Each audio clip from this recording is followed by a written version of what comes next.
Hello, thanks for clicking on this video. My name is Zach, and I'm a lifelong reader and lover of all things science fiction, fantasy, comics, manga, personal development, and everything in between. And just earlier today, I finished Alex Hutchinson's The Explorer's Gene. And I wanted to share a little bit of my thoughts, pros and cons, what I liked, didn't like, and general feelings on the book. So this book I saw recommended probably on a podcast or a new release list because I'm interested in things like personal development and endurance sports, and the author's previous work, Endure, I've actually not read, but I had seen it before because I previously read maybe Rich Roll's book on ultramarathoning. And I noticed that Hutchinson was on the Rich Roll podcast. So you have that kind of overlap of Venn diagram of people like Rich Roll and other online influencers that are in kind of the endurance sports space and not new agey, but personal body improvement, I guess is the word I'm looking for, space. This book would be right up your alley. So I really enjoyed it. I thought it was really interesting because it's a bunch of things. So the funny thing is the title of the book, The Explorer's Gene, because even though Hutchinson goes into that in one of the early chapters, he kind of then dismisses it on the very next page because kind of the core concept of the book is that yes, there maybe is evidence of an explorer's gene, but there's just so much more that we as humans have evolved kind of to be explorers. And that's what he goes into the rest of the book, is how it's not just the explorer's gene, it's societal things, it's kind of neuroscience that drives us as humans to be explorers.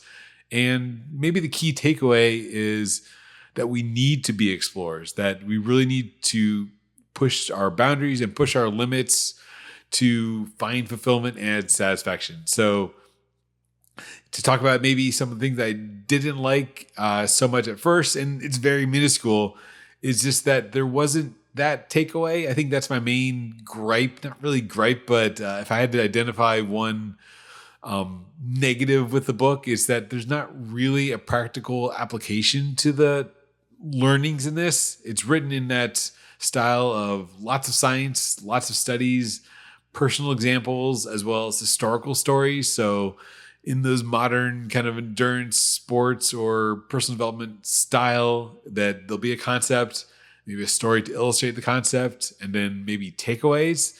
So it kind of, Hutchinson kind of follows that framework of here's the concept he's presenting, here's some maybe evidence and a personal anecdote or a story of a famous explorer that illustrates those learnings and why the science is true.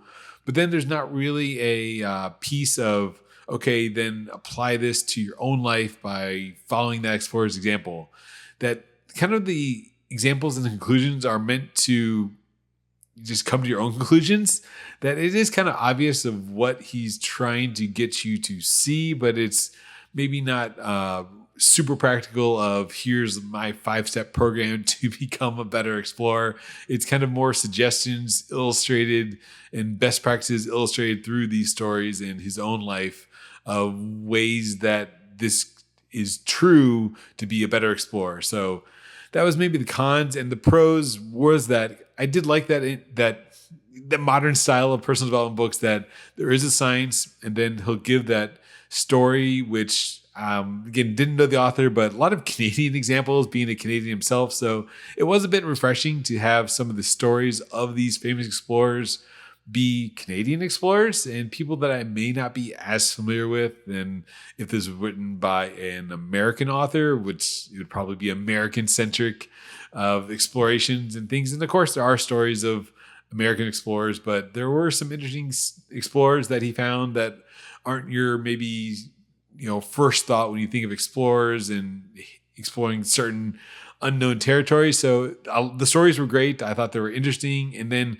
weaving in, of course, his own personal life was a great way to illustrate these points. Someone who is in the similar phase of life that I am, approaching middle age with kids and a family, and incorporating a past in endurance sports, which I have myself. So I did see a lot of parallels. I wasn't a professional runner like Hutchinson was, but I have done Ironman triathlons and endurance sports for a long time, and I still do a lot of cycling. So a lot of the examples of finding, I guess, fulfillment through doing hard things really resonated with me. And I found a lot of, parallels to Hutchinson's life and my own. And that's, I guess, the mark of a good story and good writing. Hutchinson being a science journalist, it was really great examples, and they were relatable kind of whatever phase you are. So even if you're not a professional runner or you run, I don't run anymore, but I cycle and I do exercise a lot. So I could see these parallels that even though some of them were running, he doesn't frame it always as running, but just in the frame of trying hard things. And that's one of the points. And one of the takeaways at the end is that kind of we need to push ourselves to do hard things. It's that idea of being just outside our comfort zone, which he references as like the flow state. The flow state is also finding that work that's, not too easy, but not too hard. It's that just outside your comfort zone where you're pushing yourself a little bit every time. And that's also the explorer's gene and the explorer's kind of mindset, I guess, if you had to boil it down to a phrase like a flow state. The explorer state is when you're just outside your comfort zone, where you're having to utilize those spatial skills and 3D mapping skills in your mind, and you're pushing yourself to be just a little bit uncomfortable. You don't maybe really know where you're going or what you're doing. And I resonate with that myself, being a career changer multiple times and pushing myself outside of my comfort zone. And again, that's the cool things about the book, is that maybe I'm not scaling Mount Everest, but Hutchinson does apply that there's things where we can be explorers in our own world by, again, being outside your comfort zone, trying new routes to school, or like that, maybe like career changing, pushing yourself outside of those comfort zones where you learn new things and having to really take risk. And I think that was another key takeaway for me, was that we can maybe give ourselves an illusion of risk taking by trying a new channel on Netflix. And he does talk about trying new restaurants and things like that. But if there's not a risk involved, like, yes, there's a time cost of investing. And he explains this a lot in the Explore versus Exploit, which is interesting also because it has a business context where businesses either exploit a current resource or they invest money in like R&D, exploring a new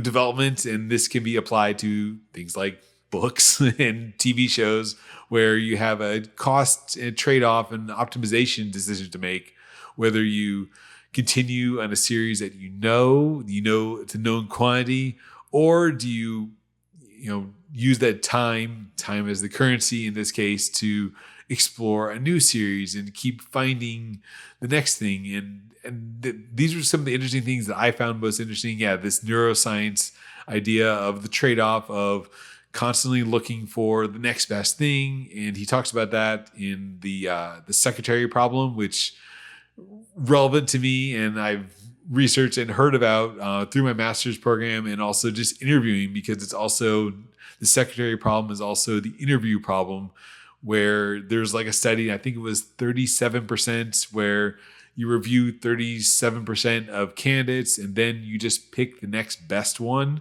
That you shouldn't be like the classic problem of the secretary, that they're trying to hire the best secretary for an executive. That's why it's called the secretary problem originally. But when you're trying to hire for a role, that you can be waiting forever for that unicorn candidate. This is 2025. The job market's crazy, but you can be waiting forever for that unicorn candidate. But there's science and back studies that show, the cost of a bad hire. But the secretary problem kind of proves that there is a numerical kind of sweet spot, that after reviewing a certain number of candidates, if none of those, I guess, were perfect fits, it's mathematically best to just take the next best fit, because there isn't never going to be that perfect unicorn candidate, even though hiring managers seem to always want to hold out for that. But you can apply that secretary problem and that optimization problem to so many things, right? Whether it's just Netflix shows or choosing your next book of, what's the opportunity cost and what's the optimal decision. So these were some of the things also. Yeah, there's just so many great ideas. There's so many things that I really liked was this decision strategy, because I'm frequently, like I'm sure many people are, these first world problems of decision fatigue, of so many things to watch, so many things to read, so many things to consume. do you choose an existing franchise? Do you try a new director, a new show, new genre?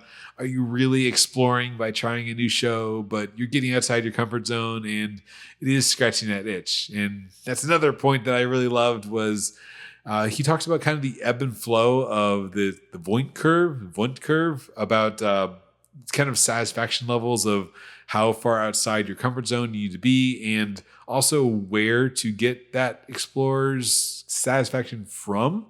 So that was a cool concept that Hutchinson illustrates in his own life, that he was like an endurance sports athlete. Again, maybe mirroring myself, but I resonated. But then he became a parent, and his kind of willingness to explore as an endurance athlete lessened because he found fulfillment exploring with his kids and his family. But then as they get older, the balance would shift to maybe back to self-exploration because he's finding that fill in another aspect of his life. So I found that very fascinating, that you can fulfill your exploring. And again, it doesn't have to be backcountry, hiking. It can be exploring new areas and stretching your limits in the gym, with family, with new experiences. And that can change over time, and it's supposed to change over time. And again, one of the takeaways is that we should incorporate exploration in our lives for a happy and fulfilling life, that this is how we are hardwired as humans. And he illustrates that through so many points of like the Polynesian adventurers and other people that have migrated or immigrated to other countries, and how that can be hardwired. And there's a societal aspect or a genetic aspect of immigrating and traveling and exploring. But it all comes down to that's just how humans are, kind of. I think that's the main takeaway, is that humans are built to explore, and that we need to keep exploring to find fulfillment as human beings. So incorporate more exploration and pushing your comfort zone.